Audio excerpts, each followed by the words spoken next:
leur réponse, n'est-ce pas, qui soit autre chose que les réponses. Monsieur le Président, nous allons rester en Afrique de l'Ouest, mais cette fois-ci au Togo, où depuis déjà quelques jours, nous assistons à un théâtre très violent de notre côté du Togo à Lomé, où il y a une protestation populaire anti-gouvernementale, et ces populations réclament la baisse de l'électricité. Ils dénoncent la réforme constitutionnelle qui vise à consolider le pouvoir de Faure Gnassingbé, qu'il faut rappeler que ça fait déjà depuis 20 ans, depuis 2005 plus précisément, qu'il a accédé au pouvoir après le décès de son papa.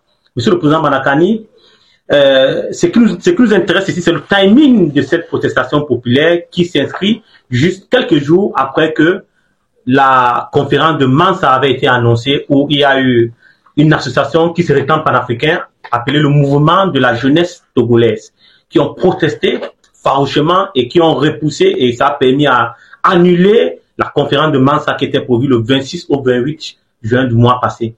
Monsieur le Président Manakani, est-ce qu'au regard de ce timing, on peut dire que le syndrome AES est en train de s'intégrer fortement dans la mémoire politique du peuple togolais? Si on tue le totem, son propriétaire est mort, en principe. Dans ce cas, le totem, c'est qui? Et le propriétaire, c'est qui? Vous voulez le citer quoi, là, tout à l'heure? Une association dont je ne vais même pas prononcer le nom. Animée par un agent de la France, qui, à sa retraite, s'est trouvé une nouvelle mission de venir infiltrer le panafricanisme. En servant d'agent opérationnel à la famille Eyadema, qui veut revêtir... Donc, c'est la proximité, en tout cas. Il n'a jamais caché, Lui et sa bande, hein, je les connais très bien. Moi, j'étais au Mali, dans une réunion, ils m'ont fait des offres claires. Je les ai déclinées, évidemment. Donc, je les connais très bien. Je connais très bien ce mouvement et tout ce qui tourne autour. Donc, c'est un peu profond que les gens imaginent. Hein. C'est très profond. C'est très profond.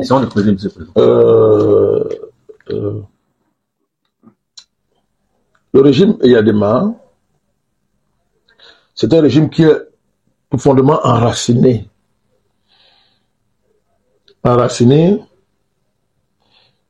dans les blocs géopolitiques qui ne veulent pas voir l'Afrique émerger. C'est profond, hein. Le régime Eyadema, c'est un relais de l'état profond mondial. Écoutez bien ce que je suis en train de dire. Hein. C'est un relais africain de l'état profond mondial.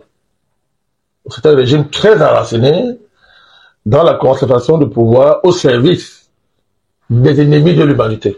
Il dit là est fort, mais je dis, c'est ce qu'ils sont. Ce régime-là, il est là, il est comme ça. Donc, réfléchissant à la bourrasque panafricaniste et ses conséquences, il a habilement fait de vouloir se déguiser en ange panafricaniste. Ce qui ne peut pas être. Et ce déguisement-là, si ça réussissait, ça menaçait sérieusement le pays de l'AES. Parce que j'ai pu vérifier la russophobie primaire et épidémique des principaux dirigeants du Togo. Je l'ai vérifié de près. Russophobie primaire. C'est quand même surprenant que vous soyez aussi russophobe et que vous dites que vous êtes membre de l'AES, que vous voulez entrer dans l'AES. Vous y entrez pour faire quoi? C'est la Russie qui est en train de faire sa contribution. C'est un partenaire stratégique de l'AES. Vous voulez y entrer. Vous manifestez de manière décomplexée une telle russophobie. Or, la russophobie primaire est une caractéristique de l'état profond au niveau global.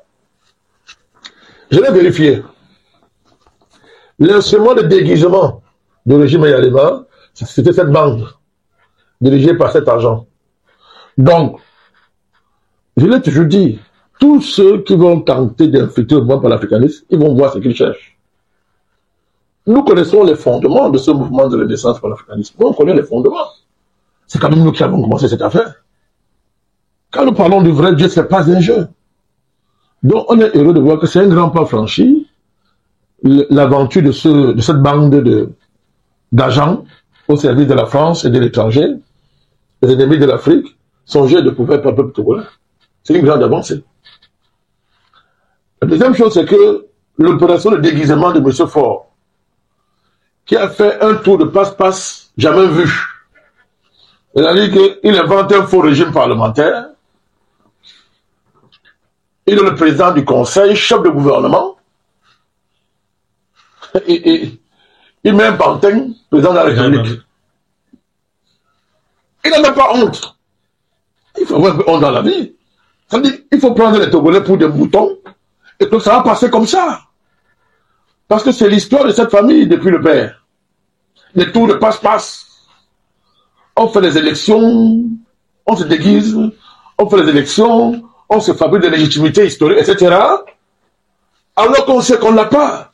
C'est une famille illégitime, historiquement, par l'assassinat du président Sylvanus Olympio. C'est un régime maudit, historiquement parlant. Ils sont, M. Yadema, père, mais c'est difficile de parler d'un, quelqu'un qui n'est plus là, mais on est obligé. C'est-à-dire que, mais l'idée que c'est fait du Togo est inacceptable. Allez, comment M. Yadema prend le pouvoir? Yadema père, comment le pouvoir?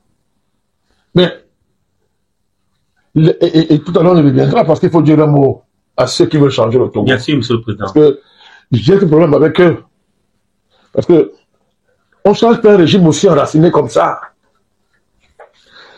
Pour comprendre l'histoire de ce pays, allez lire les conditions d'accession à l'indépendance du Togo. C'est un pays qui ressemble beaucoup au Cameroun, par son histoire.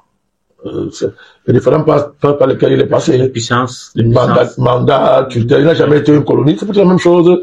Et puis on a décapité une partie du pays, comme on l'a fait au Cameroun, au Nigeria.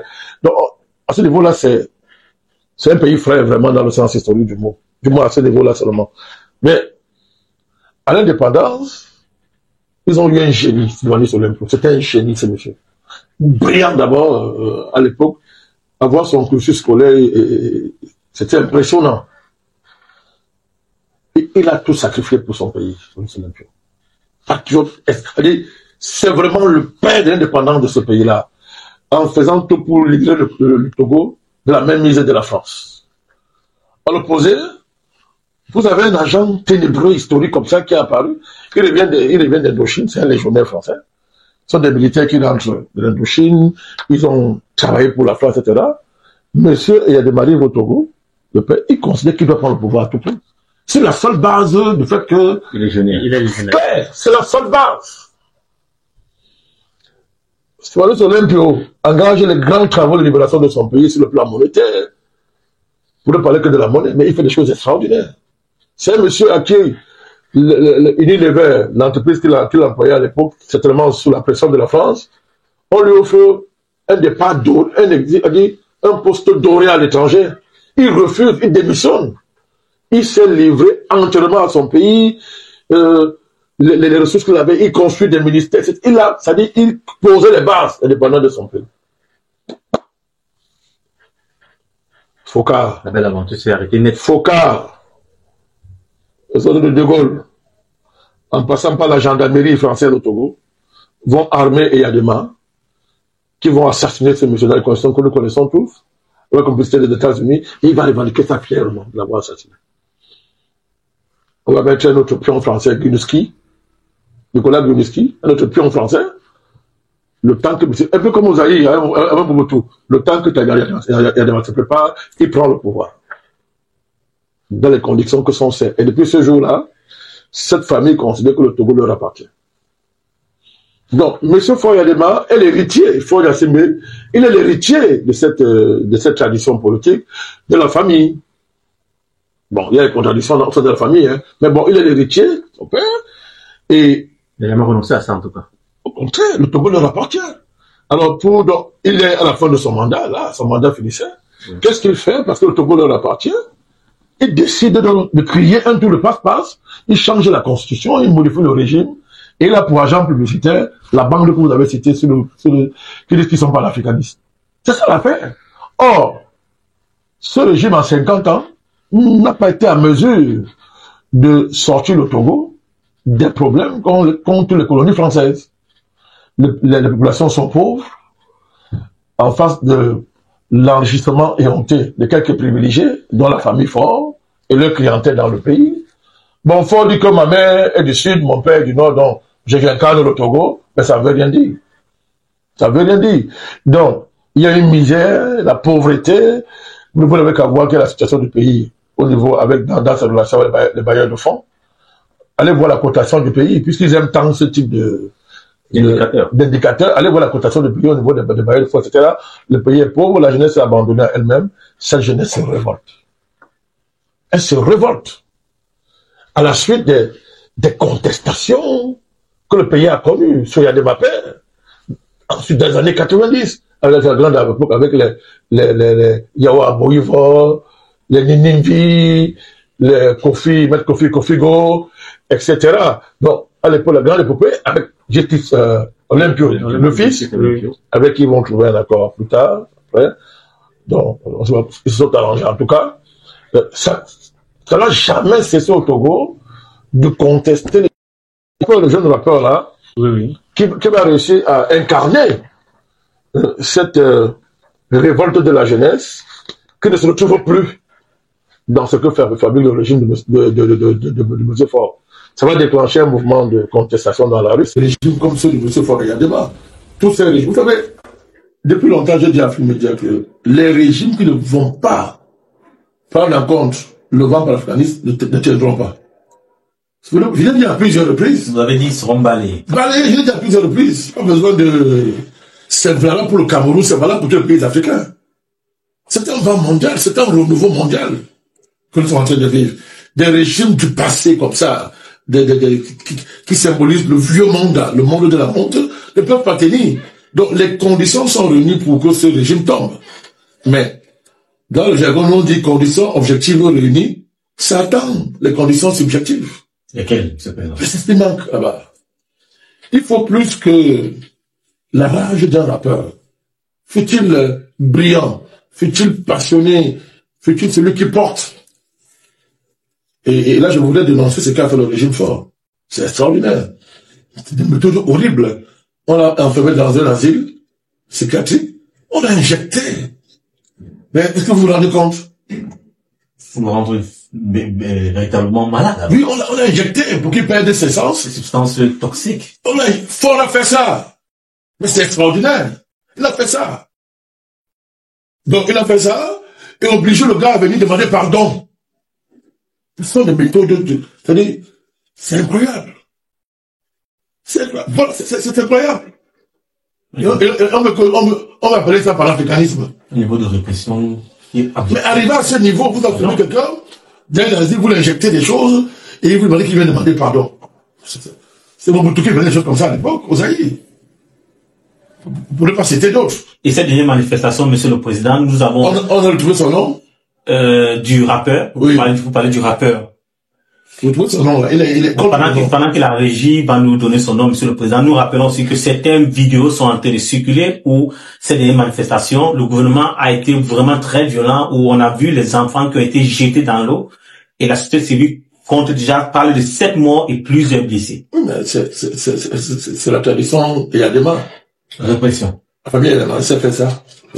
Depuis son frère Etienne, Nassimbe, qui dirigeait la fameuse division parachutiste, les parachutistes, sur Yadema. C'est-à-dire, il considérait que... Tout à l'heure, vous parlez de Amron, le rappeur. Amron, il s'appelle Amron, voilà, merci. Donc, vous voyez depuis le père, l'un des piliers de ce régime, c'est une répression. Et violente. Mais quand on dit tout ça, ça fait longtemps que je reproche à mes amis togolais leur volonté de ne pas mesurer la détermination de l'adversaire qui a frappé. J'ai l'impression qu'ils ne connaissent pas très bien les profondeurs de ce régime. Dans d'autres cycles de contestation, il y a quelques années, avait émergé un jeune panafricaniste là-bas, Piti Apacham, je crois. Apacham. On était entré en contact. Je lui avais mis en garde contre ça. Il ne nous a pas écouté. Et ça s'est terminé. Il ne faut pas reprendre ses erreurs. il faut que les enjeux, les stratégies soient là, de dénonciation. Il faut plus que ça pour ébranler ce régime. Je te suis la question, monsieur le président. Donc, c'est ce que nous disons à nos amis togolais. Mais je pense que les conditions sont réunies pour la chute de ce régime. Pas forcément parce que il y a les contestations, mais il est très affaibli de l'intérieur à cause des contradictions inhérentes qu'il a accumulées pendant plus de 50 ans. D'abord, même au sein de la famille Yadema. Que ce soit avec Etienne est mort dans des conditions bizarres, mais avec Pacha, son frère Pacha, c'était un régime où on marie, où on prend la femme de son frère, on lui fait des enfants. Faut la faire, de ses frères, etc. Donc, il y a des contradictions d'abord au cœur de la famille, ce qui peut augurer d'une évolution comme au Gabon. Effectivement. Au Gabon, mais il y a même des contradictions graves dans même ce qu'on appelle le serré du régime. La force du pouvoir du Yadema, c'est l'armée, qui est une armée cabier. Hein? On dirait une armée familiale. C'est d'abord l'armée et la maîtrise des forces de répression. Et compte là-dessus. Donc, il faut une réflexion stratégique qui intègre toutes ces données-là de manière à aller au-delà simplement de contestations comme ça. Ils ont le moyen de venir à bout, puisque je veux l'appeler aux gens. Le régime de Yadema a des ramifications internationales que vous n'imaginez pas. Le plan de Yadema a été mis entre parenthèses par la conférence nationale. Il est revenu au pouvoir par la violence sauvage. La communauté nationale fermait les yeux. Fermait les yeux. Deuxièmement, quand il meurt, quand il décède, comment faire pour le pouvoir? Il y a un président de la Assemblée nationale, je pense que c'est un certain Ouattara, Fambacha Ouattara, qui est le fait constitutionnel. On va le bloquer au Bénin, hein. On va l'empêcher de rentrer.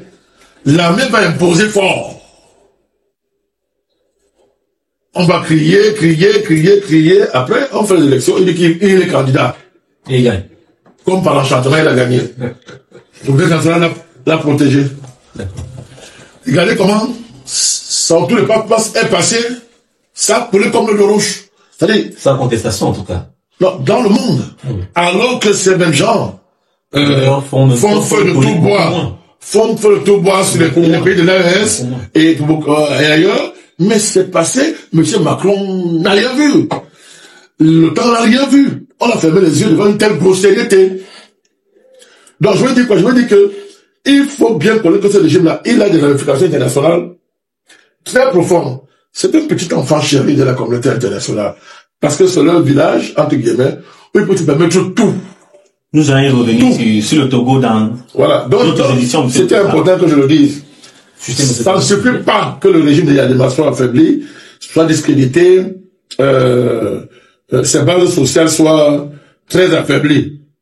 Ça ne suffit pas pour le renverser. Il faudra plus que la détermination de notre ami Amron et toutes ces sociétés civiles. Je ne crois pas à la thèse là, que la France va renverser. Il faut arrêter ça. C'est le discours parce qu'il veut se faire par l'africanisme. La France va renverser pour Yadema. Ils sont tellement liés. Donc il faut arrêter ça. Mais le spontanéisme de cette société civile et sa rage, ça ne suffira pas. Il veut dire, il faut allier à ça une profonde réflexion. Et la source, ils peuvent s'inspirer, c'est l'histoire de Sylvanus Olympio. C'est-à-dire, il faut le nationalisme togolais. Oui. Et adossé à ça un puissant ressourcement spirituel.